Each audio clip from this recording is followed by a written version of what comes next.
युवा दिलों के धड़कन टाइगर जयराम दादा हमारे साथ मौजूद है और अभी लगातार ये सभा कर रहे हैं और सभा में इतनी ज्यादा भीड़ हो रही है और भीड़ होने का कारण है बेबाकी तरीके से बोलना। और सबसे अच्छी बात ये है कि आप अलग अलग सभा में देखते होंगे मंचों से बोलते हैं, लेकिन दादा जो है स्कॉर्पियो पे चढ़ के बोलते हैं। ऐसा लगता है कि कोई साउथ का हीरो आ गया है, देखने से हमें ऐसा लगता है। और इधर हमारे हेमंत सोरेन जो है राज्य के मुख्यमंत्री दूसरे चरण में जो है कात्यायनी जोहार यात्रा शुरू कर दी है। पहले चरण में गढ़वा, पलामू, गुमला, लातेहार शायद ये किए हैं 4 जगह, भी कोडरमा और सिमडेगा वगैरह करने शुरू कर दिए हैं दूसरे चरण में। तो दादा ये बताइए कि 1932 का कथियान तो अभी लागू ही नहीं हुआ है, अभी तो पेंटिंग में है, बीचों बीच रास्ते में है। तो फिर हेमंत सोरेन जी है, हेमंत सोरेन जो है क्यों कात्यायनी जोहार यात्रा कर रहे हैं? हाँ देखिए, कहीं ना कहीं माननीय मुख्यमंत्री और उनका जो जेएमएम का आईटी सेल है, चाहे उनकी जो सलाहकार हैं, वो भारतीय जनता पार्टी का काफी कॉपी कर रही है। अच्छा, कॉपी कर रही है? हाँ बिल्कुल, भारतीय जनता पार्टी का कॉपी कर रही है। इसलिए कॉपी कर रही है क्योंकि इससे पहले अगर भारतीय जनता पार्टी की ओर से अगर कोई थैला भी जाता था, भोजन भी जाता था, टिफिन भी जाता था, तो उसमें मोदी जी का फोटो होता था। तो ठीक उसी प्रकार माननीय मुख्यमंत्री स्वयं उसकी कॉपी कर रहे हैं। और एक छोटी सी लाइन याद आई कि जनता भूख प्यास से त्रस्त है और राजा सुरा सुंदरी में मस्त है। आज फिलहाल राज्य की वही कहानी है। राज्य के युवा परेशान है, आंखों में सपना टूटता हुआ नजर आ रहा है। उनके साथ साथ हम लोग भी रोते हैं। कभी 12 बजे रात को ऑटोमेटिकली आंखों में, जब 2-4 दोस्तों से बात होती है, रांची हजारीबाग में रहने वाले, ऑटोमेटिकली आंखों से आंसू आ जाते हैं और कहते हैं कि जो लोग कहते हैं कि मर्द का आंसू नहीं आता, गलत। वे लोग अंधेरे में कम अकेले गुमनुमा होकर वे भी लोग रोते हैं। तो हम लोग भी कभी कभी रोते हैं इस राज्य की दशा को लेकर कि हम लोग पढ़ने वाले छात्र, हमारा भविष्य अंधकार, हमारे पढ़ने वाले छात्र एक नियोजन नीति नहीं बन पाने के कारण आज तरह तरह के डर उनके पास है। उस दिन गए थे हजारीबाग, बच्चों ने बड़ी प्यार से खाना खिलाया, ऐसा खाना खिलाया तो लास्ट में हम यही बोलें कि भले तुम लोग को नौकरी मिले या ना मिले, पत्नी बहुत अच्छी मिलेगी, इसलिए मिलेगी कि तुम लोग खाना बहुत अच्छा बनाते हो। भले, क्योंकि उदास चेहरा था, जब हम ये बात को रखें थोड़ा सा मुस्कुराया कि तुम लोग को नौकरी मिले या ना मिले, एक सुंदर पत्नी जरूर मिलेगी, इसलिए मिलेगी क्योंकि तुम लोग खाना अच्छा बनाते हो। तो मेरे कहने का मतलब है, एक पुरुष जिसको खाना बनाना नहीं आता था, लेकिन परिस्थितियों ने उससे खाना बनवा दिया। एक पुरुष जिसको मैंने उछल कूद करना अच्छा लगता था, जिसे घूमना अच्छा लगता था, वो कैद हो गया एक कमरे में। क्यों? एक सपना को लेकर। आंखों में एक सपना देखा, उस सपने को पूरा करने के लिए माता पिता, छोटी बहन ने भी भरपूर सहयोग किया।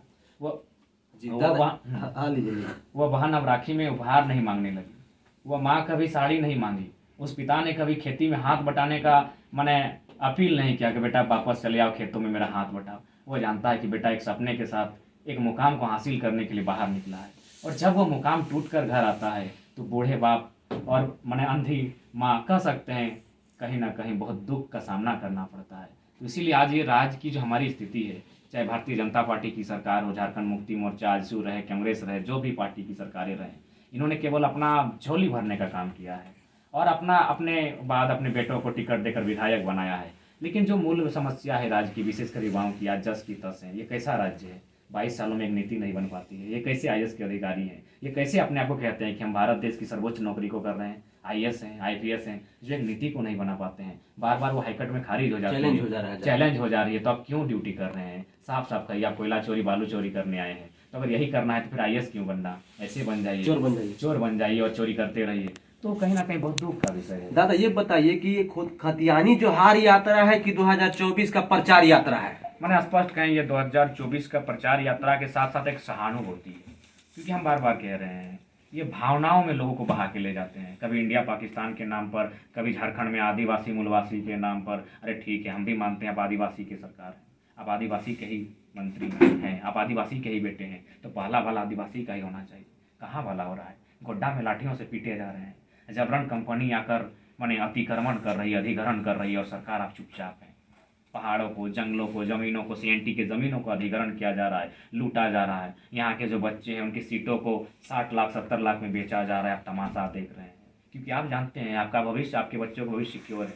जो भी आपका बेटा बेटी जो भी जिस कंडीशन में है, आप जान रहे हैं कि वो चांदी का चम्मच लेकर आए हैं, उनका भविष्य सिक्योर है। लेकिन हमारा भविष्य, हमारे भाई, हमारी बहन, उनका भविष्य क्या होगा? आज बहुत दुखी अवस्था में पाते हैं। और झारखंड राज्य एक मात्र ऐसा राज्य है जहाँ एक नीति नहीं बन पाई है 22 सालों में। तो इसीलिए मैंने कहा कि सुरा सुंदरी में ये लोग मस्त हैं और हम लोग भूख प्यास से त्रस्त हैं। इन्हें सोचना चाहिए था कि इस राज्य के लिए कैसे नीति बनेगी। अगर नहीं समझ में आता है तो 5 सदस्यीय टीम को कभी तेलंगाना भेजिए, कभी कर्नाटक भेजिए, वहाँ स्टडी कीजिए। उस चीज़ को जानिए, बुद्धिजीवी की टीम को बैठाइए, retired professor, retired academic person से बैठिए कि कैसे नीति बनेगी।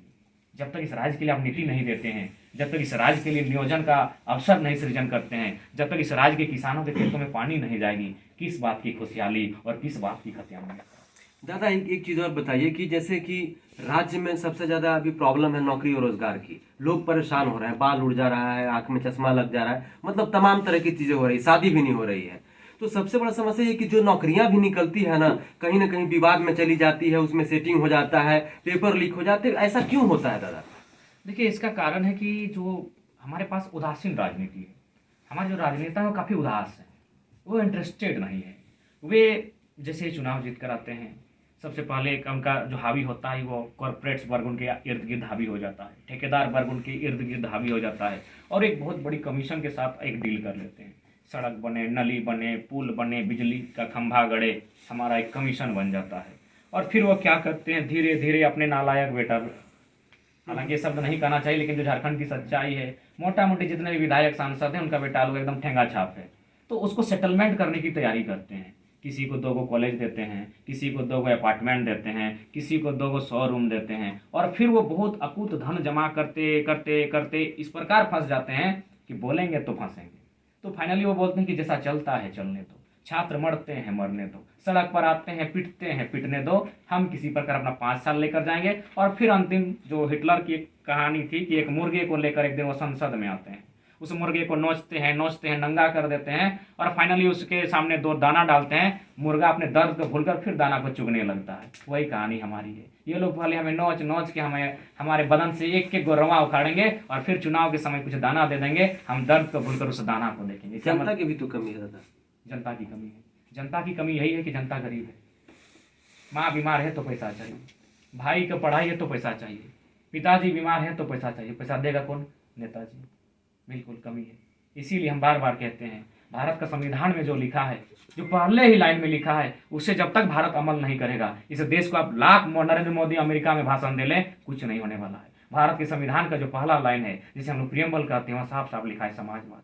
वहाँ साफ साफ लिखा है आर्थिक, सामाजिक, राजनीतिक न्याय की बात करता है। लेकिन समाजवाद है कहाँ? एक तरफ कहीं अडानी राजा बन रहा है, एक तरफ टाटा का कब्जा है, तो कहीं वेदांता का कब्जा है, तो कहीं उषा मार्टिन, तो कहीं टिस्को का कब्जा है। वो तो पूंजीवाद है, वो तो कैपिटलिज्म है। तो आप क्यों भारत के, इसलिए हम बार बार कह रहे हैं, जब तक ये भारत देश के संविधान की पहली पंक्ति को ही अमल नहीं करेगा कि हम भारत के लोग समाजवाद भारत का निर्माण करेंगे, तब तक भारत के यही दशा होगी। जनता मजबूर है, क्या करेगी? मेरी ही माँ बीमार होगी, किसी का भाई का पढ़ाई का जाएगा ही नेता के पास। एक फुटबॉल का मैच है तो नेता के पास, भोज करना हो तो नेता के पास, बेटी का ब्याह करना हो तो नेता के पास। कहाँ जाएंगे लोग? तो क्या ये कहा जाए कि उन्होंने मजबूर कर दिया है? बिल्कुल बिल्कुल, हिटलर की वही घटना रिपीट करेंगे। उन्होंने मुर्गा बनाकर मजबूर कर दिया है कि इन्हें जनता को इतना निचोड़ दो, इतना निचोड़ दो, इतना उलझा दो कि जिंदा रहना ही विकास है। जिंदा रहना ही विकास है। चाहे देश की बात करें या राज्य की बात करें, बस जिंदा रखा जा रहा है। हक अधिकार एकदम गायब हो चुका है। और इंसान तो छोड़िए, पशुओं के लिए भी, पशु इंसान किसी को अधिकार नहीं है, बस चल रहा है चल रहा है। चलिए दादा, ये तो बहुत सीरियस बात हो गया। आप लोगों ने इस बात पे जरूर अमल कीजिएगा अगर आप झारखंड के युवा देख रहे हैं तो। दादा, आपकी शादी हो गई है क्या? नहीं हुई है और संभावना भी नहीं है। अच्छा, अभी संभावना नहीं है? कैसे संभावना है? मोटा मोटी आज अगर बात करें, अच्छी बात बताइए आप, बिल्कुल एकदम आपने दिल से बात कहा है।